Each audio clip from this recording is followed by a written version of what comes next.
dan dalam jurnal ilmiah Polyphenols in the Treatment of Autoimmune Diseases, ini memang membahas bahwa pada autoimun, peran polifenol ini sangat-sangat besar untuk mendukung keberhasilan atau untuk mempercepat proses remisi pada penyakit autoimun ini.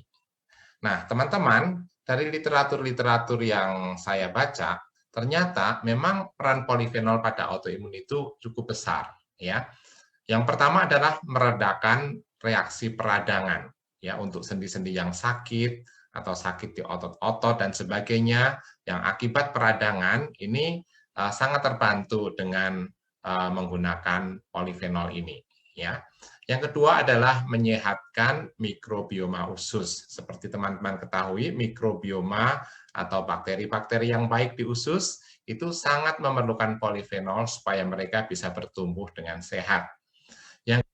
Yang ketiga adalah mencegah dan mengatasi radikal bebas yang mencetuskan dan memperburuk kondisi autoimun. Ya, karena polifenol ini termasuk antioksidan yang sangat kuat, yang mampu mengeliminir atau mengatasi radikal bebas yang merupakan salah satu penyebab atau pencetus autoimun. Nah, teman-teman, sekarang timbul pemikiran begini, bagaimana agar minuman fermentasi lebih bermanfaat untuk autoimun? Nah, jadi yang dalam pikiran saya ada 3 hal yang saya selama ini teliti begitu ya. Yang pertama adalah bagaimana meningkatkan kadar polifenolnya, bukan kadar alkoholnya. Yang kedua, menambahkan unsur lain yang diperlukan pada autoimun pada formulasi pembuatan minuman fermentasi, yaitu dengan menambahkan enzim dan menambahkan prebiotik, di mana kedua zat ini sangat dibutuhkan oleh para penyintas autoimun juga. Jadi kalau kita kombinasikan antara polifenol, enzim, dan probiotik tentunya akan memberikan hasil yang menurut saya akan jauh lebih baik. Gitu ya. Dan yang ketiga, prosesnya dibuat secara alami tentunya. Ya. Nah, 3 hal ini yang menjadi pemikiran saya cukup lama dan mendasari penelitian-penelitian yang saya lakukan, teman-teman. Ya.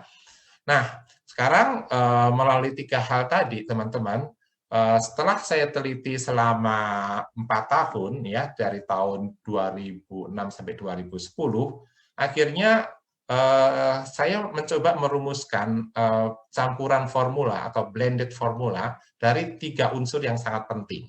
Yang pertama adalah madu hutan, ya, karena madu hutan ini sangat kaya dengan enzim dan prebiotik. Ya, kita akan bahas di sesi selanjutnya mengenai ini. Yang kedua adalah anggur Bali, ya, yang kaya dengan polifenol dan ragi alami. Karena proses fermentasi membutuhkan ragi, ya, teman-teman ingat yang pelajaran sebelumnya, ya. Jadi itulah sebabnya kenapa saya gunakan anggur Bali. Karena ragi untuk fermentasi yang terbaik untuk buah-buahan itu ada di kulit anggur.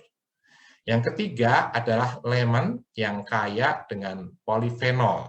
Nah, 3 hal ini kalau kita fermentasikan bersama, maka akan menghasilkan satu minuman fermentasi madu hutan atau honey wine yang saya lihat sangat membantu untuk proses perbaikan pada penyakit autoimun, ya, teman-teman. Ya. Nah, ini adalah proses fermentasi yang saya lakukan, teman-teman, ya. Jadi proses fermentasi yang awalnya saya trial di lab saya sendiri, kemudian bisa diaplikasikan dalam skala yang lebih besar, ya. Ini proses pembuatan fermentasi madu hutan, ya. Dan kalau kita lihat, teman-teman, pada perbandingan ini, ya, bir, wine, dan liquor, ternyata fermentasi madu hutan atau honey wine ini memiliki kandungan polifenol yang sangat tinggi, lebih tinggi daripada minuman fermentasi yang lainnya. Ya, jadi ini waktu ini sudah jadi formulanya dan saya lab, saya sendiri surprise gitu, ternyata bisa demikian tinggi begitu ya, teman-teman. Ya, dan ini minuman ini juga yang saya berikan ke istri saya pada waktu beliau terkena penyakit lupus, ya. Dan puji Tuhan, ya, setelah 4 tahun menderita karena penyakitnya, setelah mengkonsumsi ini beberapa bulan memberikan hasil yang sangat-sangat signifikan dan sangat bagus, teman-teman, ya. Nah, teman-teman, ini adalah hasil uji lab yang saya ulang dari lab saya, kita lab lagi di lab yang lebih resmi di Sukovindo, ya. Ternyata memang kandungan polifenolnya ini cukup tinggi, teman-teman, ya. Dan juga dari uji aktivitas antioksidan, ya, ternyata kekuatan antioksidannya bahkan 6 kali lebih kuat daripada lemon. Lemon ini sering dipakai untuk standar, ya, jadi sangat-sangat kuat aktivitas antioksidannya, ya. Nah, teman-teman, berikut adalah contoh case report atau contoh dari pasien yang saya tangani, teman-teman. Ini yang pertama adalah seorang wanita 49 tahun menderita Sjögren syndrome. Ini jenis autoimun, ya, sejak 2 tahun yang lalu. Kemudian dia sudah mengkonsumsi obat-obatan, ya, dan obat-obatannya diteruskan. Kemudian saya tambahkan fermentasi madu hutan 2 kali sehari, yaitu 30 ml, ya. Obat dokter yang biasa minum diteruskan, dan wanita ini pola makannya sudah sangat bagus, ya, jadi itu juga diteruskan. Dan pemeriksaan darah dilakukan setiap 1 bulan sekali, ya. Dan ternyata hasilnya cukup menggembirakan, terjadi perbaikan yang signifikan dari gejala maupun hasil laboratorium setelah 1 bulan, ya. Jadi yang dia alami sakit-sakit di sendi, kekeringan di mata, rongga mulut itu sangat berkurang secara signifikan, ya. Dan karena itu dokter yang merawatnya menurunkan dosis obat secara bertahap dan menghentikannya setelah 2 bulan, ya. Dan ini waktu pertama kali datang, kemudian kami lab, ya. Yang salah satu yang saya lab adalah ANA-IF, ya, yaitu 1:1000. Ini satu pemeriksaan lab untuk autoimun, ya. Dan kalau teman-teman lihat tanggal 9 bulan 1 2020 1:1000, waktu datang kembali 18 bulan 2 2020 menjadi 1:100, ya. Dan hasilnya sangat-sangat menggembirakan, ya, buat pasien maupun buat dokter yang merawatnya, ya.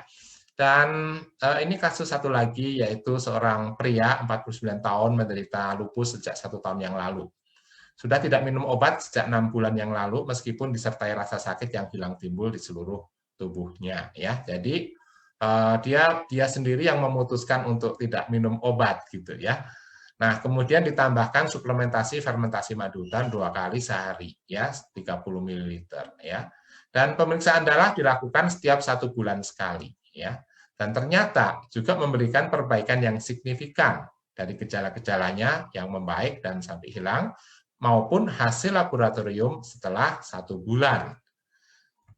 Dan ini hasil laboratoriumnya, yaitu ANA profile, ya, kita lihat dari +1, ya, sebetulnya tidak terlalu berat, ya, tapi ya cukup mengganggu nih buat pasiennya. Dan 1 bulan kemudian, ya, ini tanggal 16 bulan 8 2019, kembali lagi tanggal 13 bulan 9 2019, dan hasilnya sudah negatif, teman-teman, ya. Pasiennya senang sekali, dokter yang merawatnya juga sangat senang, teman-teman. Nah, teman-teman, saya perlu memberikan disclaimer bahwa produk fermentasi itu bisa mengandung alkohol, ya. Jadi perlu dipertimbangkan untuk yang menghindari alkohol buat teman-teman, baik yang alergi alkohol maupun menghindari alkohol karena alasan keagamaan, ya. Dan fermentasi madu hutan atau bahasa Inggrisnya honey wine ini mengandung alkohol sekitar 14–15%. Dan produk fermentasi bukanlah obat autoimun. Termasuk honey wine atau fermentasi madu hutan ini bukan obat autoimun, namun sebagai salah satu minuman atau makanan yang bisa memberi dampak positif pada penanganan autoimun, teman-teman, ya. Nah, jadi konsultasikan terlebih dahulu dengan dokter yang merawat teman-teman sebelum mengkonsumsi produk-produk fermentasi apapun, termasuk fermentasi madu hutan atau honey wine. Nah, kita akan melanjutkan pembicaraan kita di video berikutnya, di seri berikutnya, yaitu mengenal berbagai jenis honey wine. Jadi honey wine atau fermentasi madu hutan ini bukan merek, ya, ini jenis minuman, ya. Jenisnya juga macam-macam. Nah, di video-video seri kita, Saya tidak menyebutkan merek apapun ya, teman-teman bisa mencarinya sesuai yang teman-teman rasa baik dan rasa rasa paling cocok buat teman-teman sendiri ya. Karena itu pada seri selanjutnya kita akan membahas mengenai mengenal berbagai jenis honey wine atau minuman fermentasi. Nah, teman-teman, sampai jumpa di sesi berikutnya.